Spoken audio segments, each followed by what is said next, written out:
Indian chief of defence staff general Bipin Rawat ने एक बार फिर चीन को वार्निंग देते हुए कहा है कि ये जो लाइन ऑफ एक्चुअल कंट्रोल है इसमें चेंजेस हमें मंजूर नहीं है। यानी ये जो चीन इंडिया की सो कॉल्ड सरहद के अंदर घुस के आ गया है, जिस सरहद को चीन मानता ही नहीं, chief of defence staff general Rawat का कहना है कि इसको दोबारा पहले की तरह करना पड़ेगा और चीन को वापस जाना पड़ेगा। ये बात याद रहे कि अप्रैल से लेकर चीन इंडिया के उस इलाके के अंदर आया हुआ है जिसे चीन अपना ऐसा मानता है, और 6 महीने बाद भी इंडिया की जानिब से लफाजी हो रही है और अपना इलाका वापस लेने के लिए कोई प्रयास नहीं हो रहा इंडिया की जानिब से, सवाए इसके कि दोनों मुल्कों के बीच हफ्ते में एक आध मीटिंग हो जाती है जिसमें जब चीनी इंडियन जनरल्स के साथ मिलते हैं तो उनको चाय पिलाते हैं और पुराने मैप्स दिखाते हैं जिसमें लद्दाख चीन का हिस्सा होता है, और इंडिया भी जवाबन अपने मैप्स लेकर आता है। 1947 वाले मैप जिसमें लद्दाख इंडिया का हिस्सा होता है वो दिखा रहे होते हैं इंडियंस। कई घंटे यही चलता है और शाम में फिर मीटिंग बिना किसी रिजल्ट के ख़त्म हो जाती है। Indian chief of defence staff general Rawat साहब का कहना था कि लाइन ऑफ एक्चुअल कंट्रोल पे जो सिचुएशन है ये टेंस है इस वक्त, और चीन को अपने मिस एडवेंचर्स पे ऐसी मुश्किल परिस्थिति का सामना है जिसका उसने सोचा भी नहीं था, क्योंकि इंडियन फौज ने ऐसा ज़बरदस्त रिस्पॉन्स दे रखा है उनको कि चीन के वहमो गुमान में भी नहीं था। अलबत्ता ये उन्होंने नहीं बताया कि अगर इंडिया ने इतना ही बढ़िया रिस्पॉन्स दिया हुआ है चीन को तो अभी तक चीन वापस क्यों नहीं गया वहाँ से। सबसे अहम सवाल ये है कि CDS रावत साहब बार बार LAC क्यों याद कर रहे हैं, लाइन ऑफ एक्चुअल कंट्रोल। देखें, ये जो लाइन ऑफ एक्चुअल कंट्रोल है ये दरअसल इंडिया और चीन के बीच एक ख्याली बॉर्डर है, इमेजिनरी किस्म का बॉर्डर है जिसे चीन मानता ही नहीं। यानी ये जो पूरा का पूरा LAC, पूरा का पूरा इंडिया चाइना बॉर्डर जिसे कह लें आप, इसको चीन नहीं मानता और ये पूरा डिस्प्यूटेड है। अरुणाचल प्रदेश, ये जो 7 सिस्टर स्टेट्स वाली रियासत है, वहाँ से लेकर लद्दाख तक पूरा का पूरा LAC डिस्प्यूटेड है। जब इस साल सितंबर में चीन और इंडिया के फॉरेन मिनिस्टर्स मिले थे मॉस्को में, तो उसमें जो ज्वाइंट डिक्लेरेशन आया था उसमें इंडिया ने LAC का वर्ड ही यूज नहीं किया था। अभी 2 महीने पहले की बात है। पूरे स्टेटमेंट में कहीं भी इंडिया की जानिब से LAC का नाम तक नहीं लिया गया था कि LAC नाम की भी कोई चीज़ है। उस स्टेटमेंट में यह भी जिक्र नहीं था कि चीन को अपनी फौजें वापस बुलानी चाहिए। तो अब जाकर chief of defence staff general Rawat साहब को कैसे याद आ गया LAC, ये सोचने वाली बात है। पहले इंडिया कमिट कर चुका है कि LAC नाम की कोई चीज़ नहीं है। सितंबर वाली जो ज्वाइंट डिक्लेरेशन थी इंडिया और चीन की, इसमें चीन का नैरेटिव कंफर्म हो गया था। इस ज्वाइंट डिक्लेरेशन से दुनिया भर में ये तासुर गया कि इंडिया इस बात पे रेडी हो गया है कि चीन के पास जो ज़मीन आ गई वो उसी की हो गई और अब उसको वहाँ से आगे नहीं बढ़ना चाहिए। इससे पहले भी तो तारीख के मुख्तलिफ अदवार में चीन ने इंडिया से 38,000 स्क्वायर किलोमीटर का एरिया लिया हुआ है, जिसमें ये जो अक्साई चीन का इलाका है चीन का, ये भी शामिल है। याद रहे कि 1947 वाला जो इंडिया का मैप था उसमें अक्साई चीन इंडिया के ही पास था, और बाद में जब इंडिया और चीन की जंग हुई थी तो उसमें चीन ने इस इलाके पे कब्जा कर लिया था। आपको याद होगा कि पिछले प्रोग्रामों में हमने सिक्किम नाम की स्टेट की बात की थी कि सिक्किम नाम का किंगडम होता था जिसे इंडिया ने अपने कब्जे में ले लिया था। अगर सिक्किम इस वक्त अलग मुल्क होता भूटान और नेपाल की तरह, तो ये वाला बॉर्डर भी, ये जो 7 सिस्टर स्टेट्स के ऊपर जो बॉर्डर है, क्योंकि सिक्किम बिल्कुल 7 सिस्टर स्टेट्स की तरफ जो चिकन नेक जाता है उसके ऊपर है सिक्किम, तो ये वाला स्टेट भी एक बफर होता, चीन और इंडिया के बीच में एक बफर होता और ये इंडिया के लिए ज़्यादा फेवरेबल होता। यहाँ पर इंडिया की सिक्योरिटी मज़ीद बेहतर हो सकती थी अगर सिक्किम इंडिया का हिस्सा नहीं होता और ये अलग स्टेट ही होता जैसे 1975 से पहले था।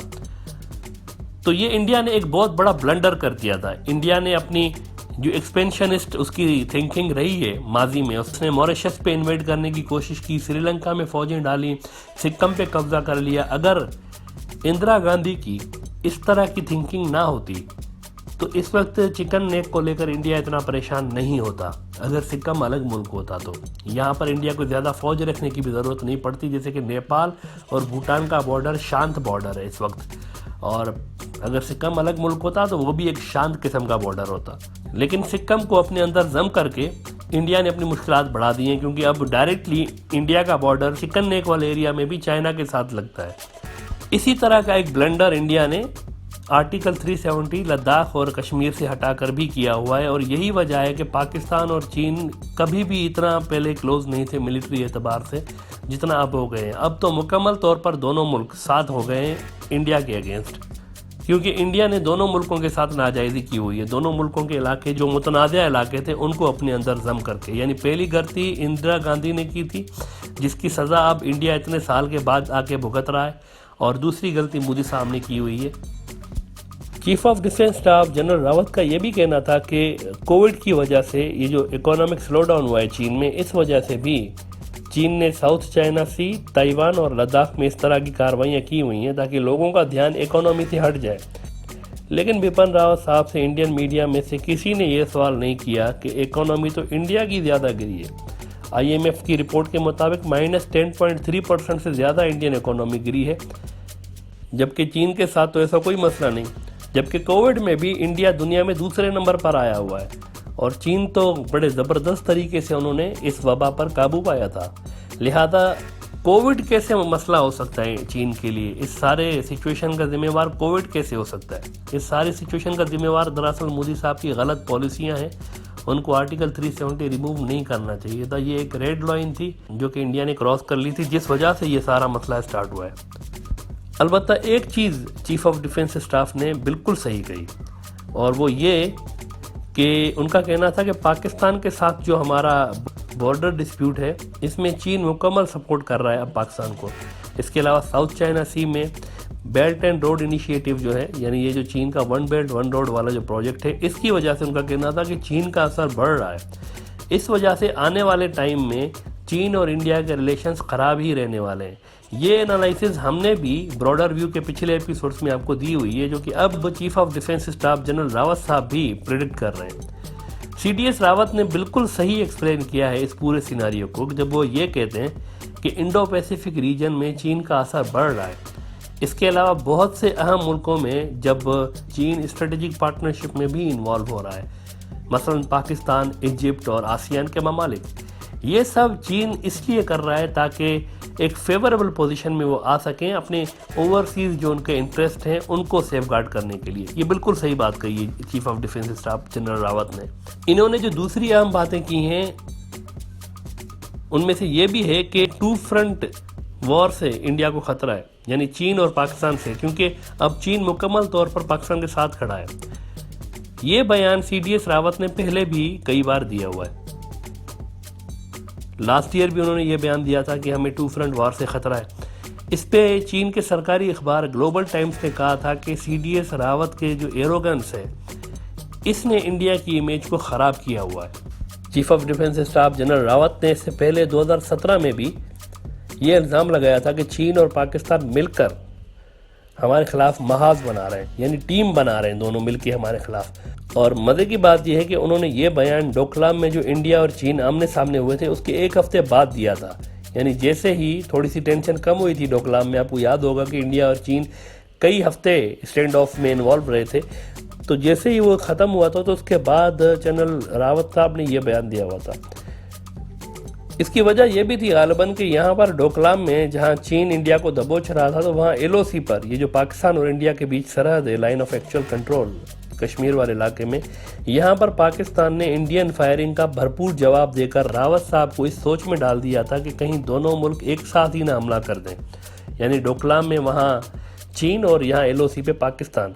अगर ऐसा होता तो इंडिया के लिए बहुत ज़्यादा मुश्किल हो जाता एक ही साथ दोनों को फेस करना। सबसे इंटरेस्टिंग बात यह थी कि जनरल रावत साहब ने तब 2.5 फ्रंट का जिक्र किया था कि हमारे खिलाफ 2.5 फ्रंट्स खुल सकते हैं, 2.5 फ्रंट खुल सकते हैं। इसमें से 2 फ्रंट तो सबको मालूम है कि चीन और पाकिस्तान है, लेकिन ये जो हाफ फ्रंट वो कहते रहे बार बार, ये मशकूक है कि उनका इशारा किस तरफ था। बज़ाहिर इंडियन मीडिया ने इसको ये लिया कि ये कश्मीर की तरफ इशारा है उनका, कि कश्मीर के अंदर इंडिया को एंगेज किया जाएगा, क्योंकि आपको मालूम है कि अफ़गानिस्तान की तरह कश्मीर के अंदर भी पाकिस्तान काफ़ी मजबूत है, उसकी पोजीशन काफ़ी मजबूत रही है और वहाँ पर बहुत ज़्यादा सपोर्ट है पाकिस्तान की। और ये भी हो सकता था कि इंडिया के इर्द गिर्द कोई तीसरा मुल्क भी हो सकता है जिसे इंडिया छोटा मुल्क कंसीडर कर रहा हो, तो 2.5 फ्रंट से उनकी मुराद वो भी हो सकती थी, कश्मीर हो सकता है ना भी हो। ग्लोबल टाइम्स जो कि चीन का सरकारी अखबार है और वहाँ पर जो भी छपता है दरअसल वो चीन की गवर्नमेंट का ही मौक़िफ़ होता है। उन्होंने ये लिखा था कि जनरल रावत साहब बड़े मुंह वाले हैं, इनको आइडिया ही नहीं है कि अगर वाकई 2 फ्रंट वार शुरू हो गई तो उसके कॉन्सिक्वेंसेस क्या होंगे। यानी अगर चीन और पाकिस्तान वाकई मिलकर इंडिया के ऊपर चढ़ाई करते हैं तो इसके इतने बुरे कॉन्सिक्वेंसेस होंगे कि रावत साहब को इसका आइडिया ही नहीं है। इन्होंने मजीद लिखा था कि it seems there are 2 Indias, 2 India हैं, one that is thriving and as one of the BRICS countries same as China and the other that keeps provoking and tangling with China.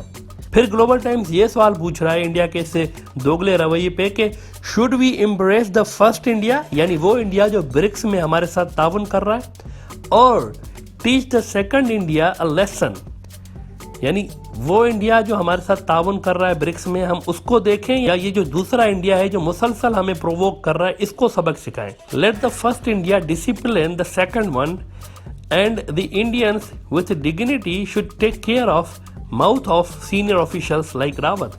यानी India के ये जो 2 रुख है उनमें से जो पहला रुख है जो हमारे साथ ताउन करना चाहता है उसको चाहिए कि जनरल रावत का मुंह का ख्याल रखें और इनको इस किस्म के स्टेटमेंट देने से परहेज करवाएं, वरना हम मजबूर हो जाएंगे कि ये जो दूसरा इंडिया है इसको सबक सिखा दें जो हमें मुसलसल चिढ़ा रहा है। और इसके बाद 2019 में मोदी साहब ने रेड लाइन क्रॉस कर दी और चीन और पाकिस्तान के इलाकों यानी लद्दाख और जम्मू एंड कश्मीर, इन दोनों इलाकों को इंडिया के अंदर शामिल कर लिया। इन्होंने बिना सोचे समझे उन्होंने आर्टिकल 370 दोनों इलाकों से हटा दिया और इसके बाद उन्होंने चीन को मौका दे दिया कि वो इंडिया के अंदर आकर वो सब कुछ करे जो अप्रैल 2020 यानी इस साल चीन ने किया। और वो ये उन्होंने इंडिया का 1000 स्क्वायर किलोमीटर का इलाका ले लिया और अभी तक चीन की फौजें वहाँ बड़ी तादाद में मौजूद हैं और आगे बढ़ने के लिए मुकम्मल तैयार हैं। ये एक डेवलपिंग स्टोरी है और रावत साहब ये जानते हैं कि चीन और पाकिस्तान अब यहाँ रुकने वाले नहीं हैं क्योंकि ट्रिगर दब चुका है, रेस स्टार्ट हो चुकी है। लिहाजा ये दोनों मुल्क यहाँ रुकने वाले नहीं हैं और इंडिया को अब तैयार रहना पड़ेगा अगर वो वाकई ये समझते हैं कि दोनों फ्रंट्स पर यानी चीन और पाकिस्तान की फ्रंट पे वो दोनों को जवाब देने के काबिल हैं, तो उनको तैयार रहना पड़ेगा हर टाइम अब।